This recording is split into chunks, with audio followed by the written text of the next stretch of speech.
Hi, writers. So if you are watching this, it's either because you are writing poetry for your independent writing project, or maybe you're just curious and you are not writing poetry, but you're interested in this strategy. Everyone is welcome. So I'm so glad to see you here today. Um, I had promised the poets that I would come on here and give you some ideas for revising your work. And so that's what today is going to. I'm going to give you some ideas to take back to your poem. And I'm going to use a poem here by one of my favorite teachers and poets, and her name is Georgia Hurd. And she taught me long ago that when you are writing poetry, the words that you write first are not always the words that stay. That when you're writing a poem, you get your thoughts out, and then you can go back to see things with a poet's eye.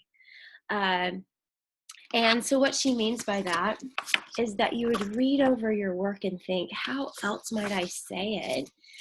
And she said when a poet describes something, they describe it like no one's ever described it before. And that's what makes it poetic. They try to describe it in a new way that's never been spoken before. And so she said, oftentimes you have to write your poem, get your words out, and then go back and try to say some things in a different way. So here we go. Let's try it with this. And we're going to look at the first section, and in poetry we call that a stanza. So her first stanza is, I dive down deep in a blue sea. My song sings to humpback whales far away. And that's just the first part of her poem that we're going to work on today. But this first stanza, you notice that I've underlined the word blue. And that's because I think that you and I together can try to say another word for blue. We can try to describe the sea in a different way. So what I'm going to do is think about all the words that I might use to describe the word blue. And so what I'm going to do here is I'm going to share my screen with you so that you can see this poem along with me here.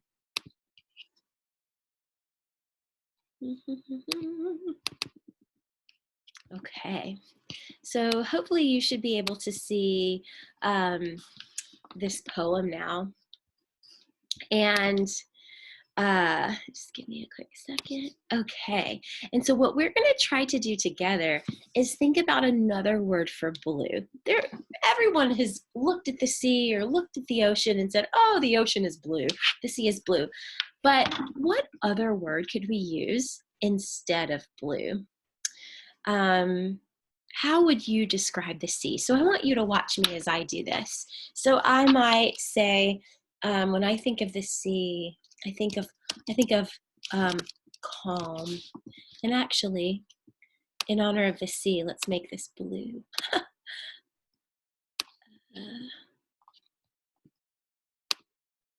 Okay, here we go. So I think calm. I think, what's another? Oh, sapphire. I think I'm spelling this correctly. Sapphire. What's another word for sea? I dive down deep in a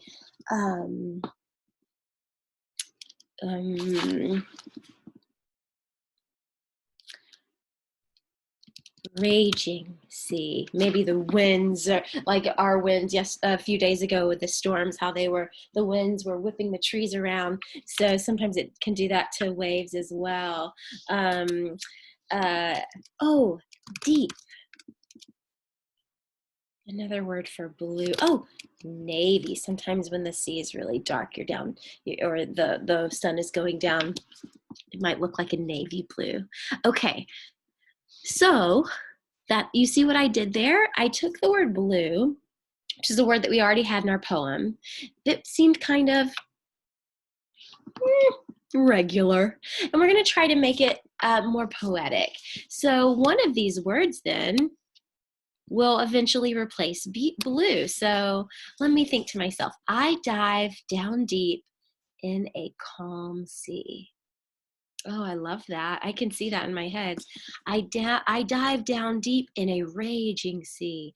I dive down deep in a sapphire sea. Ooh, I like that actually. Okay, so I'm going to choose this one. Oops. I'm going to choose this one to make that stand out. Well, okay. I love it.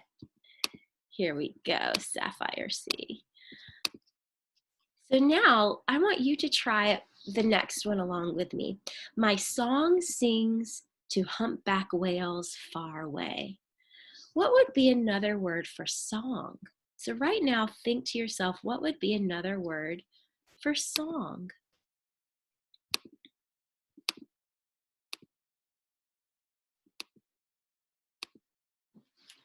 Song, what's another word?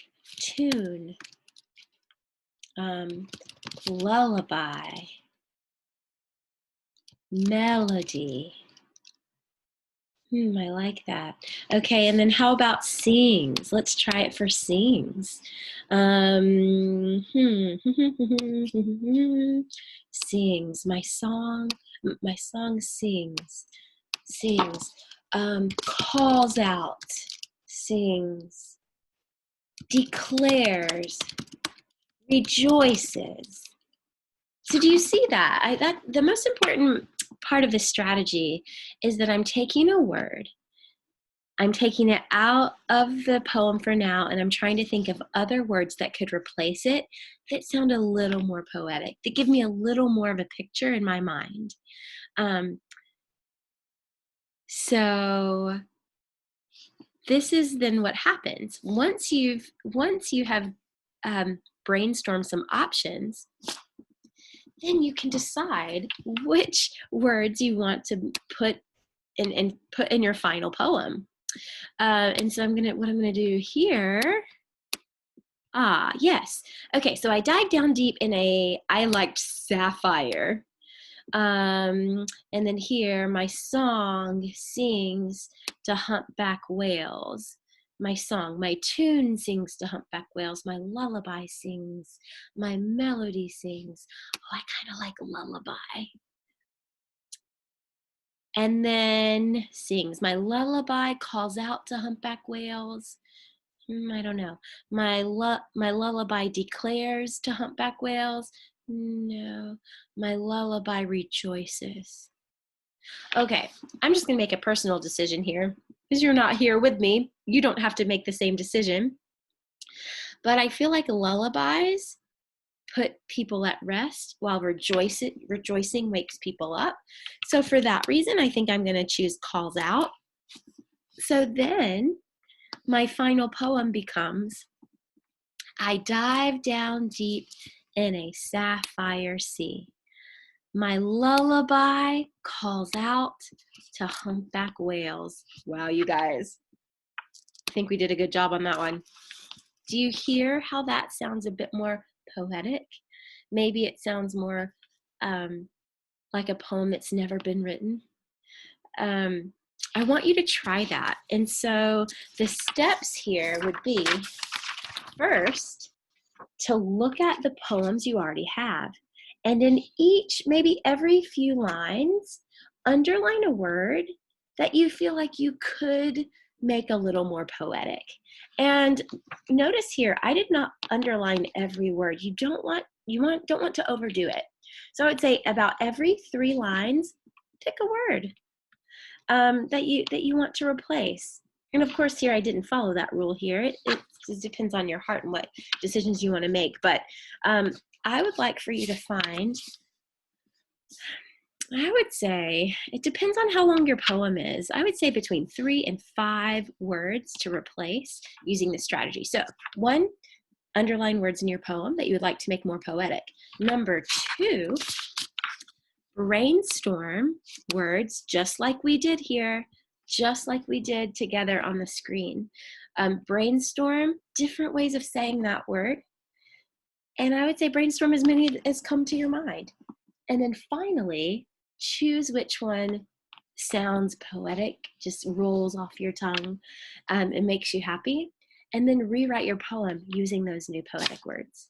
And I would love to see the before and after. I'd love to talk to you about that next week. So poets, I hope that that was helpful. I hope that gave you some specific strategies that you feel like are helpful for you specifically as a writer of poems this week. Okay, happy writing.